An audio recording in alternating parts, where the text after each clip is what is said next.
For U.S. citizens, many cruises that start and end at the same U.S. port of embarkation do not require a passport. Instead, a birth certificate or ID is the only thing required. But passport to cruise is sometimes not required. I always recommend that you have one. Why? Because it is unlikely, but you may encounter a medical emergency that requires you to be taken off the ship and hospitalized or treated at a foreign port of call. And that ship leaves without you. Well, once you're well enough to get back home, you have to get back home. And if you don't have a passport with you, you're stuck. Again, this is uncommon, but I've personally seen it happen many times to fellow cruisers on my own sailings. Now, another scenario, probably more likely one, is you become a pier runner. And that means someone that misses the ship, or you're not even close enough to run the pier. You lose track of time on a port day, you don't get to that ship on time, and that ship takes off without you on board. Now, when this happens, it's almost always the cruiser's responsibility to get him or herself either back home or fly to the next port of call to meet back up with the ship. In this case, you're also going to need, you guessed it, a passport. So even if you don't need it, you should have it.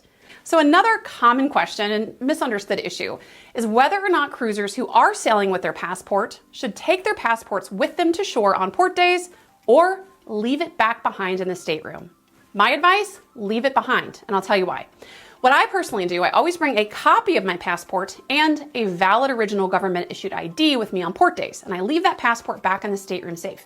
Now, of course, in the unlikely event that I miss that return to ship time and I miss the ship, leaving me stranded at port, I know I'll need my real passport to fly myself back home on my own dime from a foreign port of call. So why then would I recommend people leave their passports back on the ship, and why is that what I do? Well, according to John Heald, who's Carnival Cruise Line's brand ambassador, Carnival's policy for handling passports in the case of a passenger missing the ship's departure is this, and I quote from one of his Facebook posts. In case of an emergency, which meant that you could not return to the ship, we do indeed have a policy in place. Your passport would be collected from the guest cabin, including retrieving it specifically from the safe, and by our housekeeping officers, the guest services officer, and someone from our security team. We would then return the passport to the ship's agent. We have one in every single port who takes care of the ship's needs during the time there. The agent will return the original passport to you. So again, if your passport's back in the safe, you miss the ship, they know you're not there, they know you're missing it, they get your passport out of the safe, leave it with the port authority for you to retrieve later.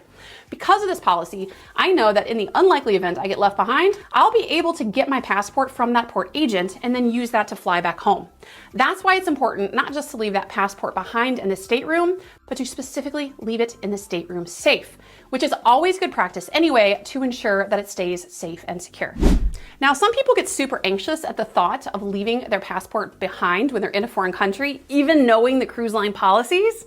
So if that's something that's going to make you super anxious, just bring it with you. I prefer not to because I know my risk if I take my passport with me is much higher of that passport ultimately getting lost by me or unfortunately stolen than for me to ever miss the return to ship time. So for me, I prefer to leave it behind, but you've got to do what feels best for you. There's really no right or wrong answer here. Now, on a port day, if you venture out on your own or you book an excursion through an independent third party versus with the cruise line, if that excursion runs late or if for whatever reason you miss the ship, it will not wait for you. As I detailed before, cruise line will retrieve your passport from the stateroom safe if it's there and leave it with the port agent. If you book an excursion with the cruise line, they will wait for you if you're running late, so it's not as much of a concern.